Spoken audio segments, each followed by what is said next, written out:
सुप्रभात बच्चों, इस विद्या में आपका स्वागत है। हम सूर्यकांत त्रिपाठी जी जो निराले के नाम से जाने जाते हैं, उनके द्वारा रचित प्रियतम कविता को पढ़ रहे हैं। जैसे कि आप जानते हैं, इस कविता के माध्यम से कवि हमें कर्म ही श्रेष्ठ होता है, कर्म ही मनुष्य का पहचान होता है, ये हमें संदेश देना चाहते हैं। हम हमारे कर्मों के वजह से ही किसी के प्रिय बनते हैं। सभी हमें हमारे कर्मों के लिए ही आदर करते हैं। तो इस बात को उन्होंने आपके सम्मुख प्रमाणित करने के लिए एक छोटी सी कहानी कविता के माध्यम से उपस्थापना किए हैं। वो कह रहे हैं कि एक बार नारद मुनि भगवान विष्णु जी के पास जाकर उन्हें ये प्रश्न पूछते हैं कि उनका सबसे बड़ा भक्त कौन है। जैसे कि आप जानते हैं, नारद मुनि हमेशा भगवान का नाम स्मरण किया करते हैं, नारायण नारायण करते रहते हैं। तो वो समझते रहते थे कि वो ही सबसे बड़ा भक्त हैं भगवान विष्णु जी के। लेकिन उन्हें आश्चर्यचकित करके भगवान ने ये बताया कि मृत्यु लोक पर एक किसान है जो कि उनका सबसे प्रिय भक्त है। तो उसके परीक्षा लेने के लिए जब नारद जी मृत्युलोक पहुंचे तो देखा दिन में सिर्फ 3 बार ही वह किसान भगवान का नाम स्मरण करता है। तो उन्हें बड़ा आश्चर्य लगा कि जिनके दर्शन पाने के लिए ऋषि मुनि लोग दिन भर उनका नाम जपते रहते हैं, तो वे उनके प्रिय नहीं बने। ये किसान जो केवल 3 बार ही नाम स्मरण करता है, वे कैसे भगवान का इतना प्रिय बन गया। तो वो ये प्रश्न का उत्तर जानने के लिए स्वर्गलोक वापस आए और विष्णु जी से उन्होंने यह पूछा कि कैसे जो आपके लिए आपके सानिध्य पाने के लिए जो वर्षों तक साधना करते रहते हैं, वे आपके भक्त नहीं बने, ये किसान कैसे आपका भक्त बन गया। तो उसके उत्तर देने के लिए भगवान जी ने क्या किया, विष्णु जी के शंका को उन्होंने कैसे दूर किया, आइए पढ़ते हैं। आवश्यक दूसरा काम एक आया है, तुम्हें छोड़कर कोई और नहीं कर सकता। तो उन्होंने परीक्षा लेने के लिए, विष्णु जी ने नारद जी को समझाने के लिए, परीक्षा लेने के लिए एक काम उनके माध्यम से कराना चाहते थे। उन्होंने उनसे कहा, यह प्रश्न का उत्तर मैं बाद में दूंगा, पहले मुझे एक जरूरी काम आया है, दूसरा काम एक आया है। ये जो प्रश्न आपने पूछा, ये उत्तर देना मेरा काम है, लेकिन एक दूसरा काम जो पहले आया है, उसका वो काम पहले हमें खत्म करना है। तुम्हें छोड़कर कोई और नहीं कर सकता। और मुझे ये याद आया, भगवान जी विष्णु जी ये बता रहे हैं कि नारद मुनि के अलावा वो काम और कोई नहीं कर सकता। साधारण विषय यह, बाद को विवाद होगा। तो बाद में हम विवाद करेंगे, चर्चा करेंगे, यह तर्क करेंगे कि बार बार नाम जपते हुए भी वो मुनि ऋषिगण मेरे भक्त नहीं बने, ये किसान 3 बार मेरा नाम लेके कैसे भक्त बन गया। इस विषय पर विवाद हम लोग बाद में करेंगे, लेकिन तब तक आप क्या कीजिए, तब तक यह आवश्यक कार्य पूरा कीजिए। मैं आपको एक काम दे रहा हूँ, वह आवश्यक कार्य को पहले आप पूरा कीजिए। तैल पूर्ण पात्र यह लेकर प्रदक्षिणा कर आइए भूमंडल की। भूमंडल आप जानते हैं, पृथ्वी लोक को हम कहते हैं। प्रदक्षिण करना मतलब पृथ्वी सूरज के चारों ओर प्रदक्षिणा करता है। तो प्रदक्षिणा करने का मतलब समझ गए होंगे, चक्कर लगाना, उसके चारों तरफ घूम के आना। फिर तैल पूर्ण पात्र लेकर, तेल से भरा तैल पूर्ण,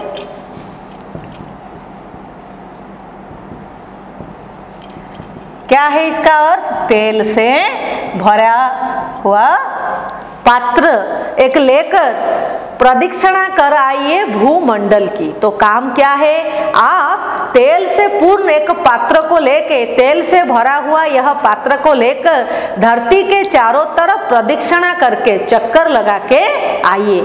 ध्यान रहे सविशेष, लेकिन सविशेष सह विशेष। सविशेष का अर्थ क्या है, आवश्यक, जरूरी। तो ये आप पहले याद रख लीजिए, ये आवश्यक है, ये जरूरी है कि आप ध्यान रखिए। क्या ध्यान रखना है, एक बूंद भी इससे तेल ना गिरने पाए। आप ये याद रखिए कि एक भी बूंद तेल इससे गिरना ना पाए। जब आप पृथ्वी के प्रदक्षिणा करेंगे तो ये जो पात्र में तेल भरकर रखा है हमने, इससे एक भी बूंद तेल नीचे ना गिरने पाए। लेकर चले नारद जी आज्ञा पर धृत लक्ष्य। तो धृत लक्ष्य, लक्ष्य पर धृत रहना, लक्ष्य में लगा। तो आज्ञा पर धृत लक्ष्य, भगवान जी ने उन्हें जो आज्ञा दिया था, जो आदेश दिया था, उस पर उनका क्या रहा, लक्ष्य लगा। तो धृत लक्ष्य का अर्थ क्या हो गया, लक्ष्य में लगना। कौन से लक्ष्य पे वो लगना चाहते थे कि आज्ञा पर, किसके आज्ञा पर, भगवान विष्णु जी के आदेश पर उनका सारा ध्यान, सारा लक्ष्य उसी पर ही लगा कि कैसे एक बूंद भी उस पात्र से तेल नीचे ना गिरना पाए। कि भगवान विष्णु जी का तो यह शर्त था कि आप इस तरह उस धरती का प्रदक्षिणा करिए कि इस तेल भरे पात्र से एक भी बूंद तेल नीचे नहीं गिरना पाए। तो उनका सारा लक्ष्य वही आदेश पर लगा कि उस पात्र से वह तेल नीचे ना गिरने दे। योगीराज जल्द ही विश्व पर्यटन करके लौटे वैकुंठ को। योगीराज, नारद मुनि योगियों में श्रेष्ठ थे, इसलिए उन्हें योगीराज कहा जाता था। तो वो जल्दी ही विश्व पर्यटन, पर्यटन करना मतलब यात्रा करना, विश्व की यात्रा करके आए, मतलब पृथ्वी के चारों ओर घूम के वो लौटे। कहाँ लौटे, विष्णु कहाँ रहते हैं विष्णु जी, वैकुंठ में, स्वर्ग में। वैकुंठ क्या होता है, स्वर्ग में। तेल एक बूंद भी उस पात्र से गिरा नहीं। तो उन्होंने अपना सारा ध्यान उस आदेश पर लगाया था कि वह पात्र से तेल नीचे ना गिरे। तो वैसा ही करके वे आए थे, उस पात्र से एक बूंद भी तेल नीचे ना गिरने उन्होंने दिया था। उल्लास मन में भरा था यह सोचकर, उल्लास मतलब हर्ष, आनंद, उत्साह उनके मन में भरा हुआ था। क्यों, वे सोच रहे थे कि ये जो काम उन्होंने मुझे दिया था कि पृथ्वी की प्रदक्षिणा करके आइए और एक भी बूंद इससे गिरने ना पाए, इस रहस्य का, रहस्य मतलब छिपा हुआ जो राज होता है, ये राज का यह कारण अब मुझे अवगत होगा। अवगत होना मतलब मालूम होना, पता लगना। तो ये जो नया रहस्य है भगवान जी मेरे द्वारा करवा रहे हैं कि आप जाइए, घूम के आइए, इसमें ये शर्त उन्होंने रखा, इसका जो कारण है, इसमें जो छिपा हुआ कारण है, अब मुझे मालूम होगा। ये कौन सोच रहा था, नारद जी सोचकर मन ही मन खुश हो रहे थे। नारद को देखकर विष्णु भगवान ने बैठाया स्नेह से कहा। तो नारद जी जब अपना काम खत्म करके आ गए, भगवान विष्णु जी उन्हें बिठाया और स्नेह से कहा, बतलाओ पात्र लेकर जाते समय कितनी बार नाम इष्ट का लिया। तो वे हंसकर उनसे यह प्रश्न पूछे कि इष्ट, इष्ट क्या होता है बच्चों, अभिलाषित होता है, वांछित होता है। उनका वो किसके अभिलाषित थे, भगवान विष्णु जी के। तो हम भगवान भी इष्ट, भगवान को भी इष्ट कहते हैं। तो आप ये मुझे बताइए, जब आप पृथ्वी की प्रदक्षिणा कर रहे थे यह पात्र लेकर, तो कितनी बार मेरा नाम आपने स्मरण किया, या इष्ट का नाम आपने कितने बार लिया। नारद जी ने तो एक बार भी नहीं लिया था। उन्होंने कहा एक बार भी नहीं। संकित हृदय से कहा, भयभीत हृदय से कहा। वो डर गए थे, उन्हें तो दिन भर ये याद ही नहीं था कि उन्होंने आज भगवान का नाम स्मरण ही नहीं किया है। नारद जी ने विष्णु से कहा, काम तुम्हारा ही था, ध्यान उसी से लगा, नाम फिर क्या लेता। और जो उन्होंने एक बार भी उनका नाम नहीं लिया था, उसका कारण बताते हुए नारद जी ने कहा कि आपने ही मुझे काम दिया था, तो आपने भी ये कहा था कि उसमें ध्यान लगाना कि इससे एक बूंद तेल भी नीचे ना गिरे, तो फिर मैं नाम कैसे आपका ले पाता। विष्णु जी ने उत्तर दिया, नारद उस किसान का भी काम मेरा दिया हुआ है। जो वो किसान हल जोतने के लिए जाता था, तो उसे ये काम किसने दिया है, मैंने दिया है। अर्थात बच्चों इसका अर्थ है हम इस धरती पर भगवान के जी के द्वारा आए हैं, भगवान जी ने ही सबके लिए कर्म का आयोजन किए हैं। कौन कौन सा काम करेगा, सबके अपने मन की इच्छा के अनुसार, शक्ति के अनुसार भगवान ने उन्हें हर एक दायित्व दिया है, कर्म दिया है। उत्तरदायित्व कई लदे हैं एक साथ। वो जो किसान था उसको यह किसान का काम मैंने ही दिया है। उत्तरदायित्व, उत्तरदायित्व क्या है बच्चों? जिम्मेदारी। जिम्मेदारी क्या होता है?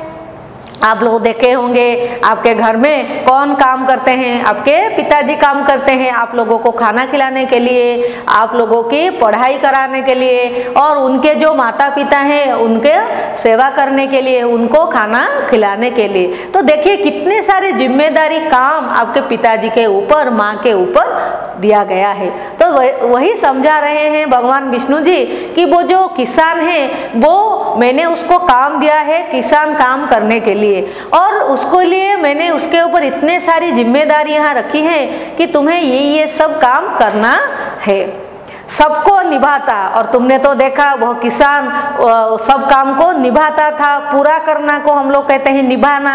हर एक कार्य को वो पूरा करता। आपने पढ़ा होगा कि वो दोपहर को सुबह काम पे चला जाता था, दोपहर को आके स्नान भोजन करके फिर काम के लिए निकल जाता था, और कब काम वापस आता था? शाम को वापस आता था।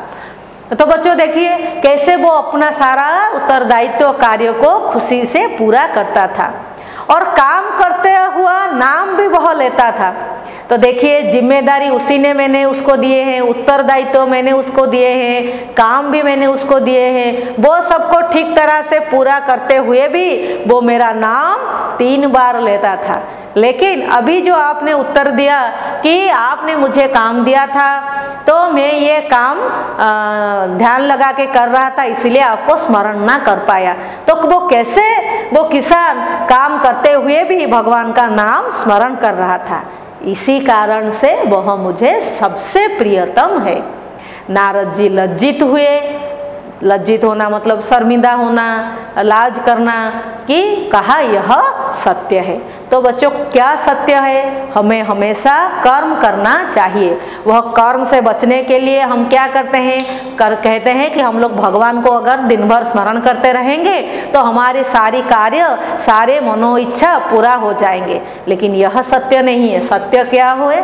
हमें अपना कार्य, हमें हमारी जिम्मेदारी सही तरीके से, अच्छे तरीके से पूरा करना चाहिए। और इसके अलावा हमें हमेशा भगवान का शुक्रिया करना चाहिए, भगवान का स्मरण करना चाहिए कि भगवान ने ही हमें ये जीवन दिया है और कार्य करने के लिए हमें उन्होंने प्रेरित किया है।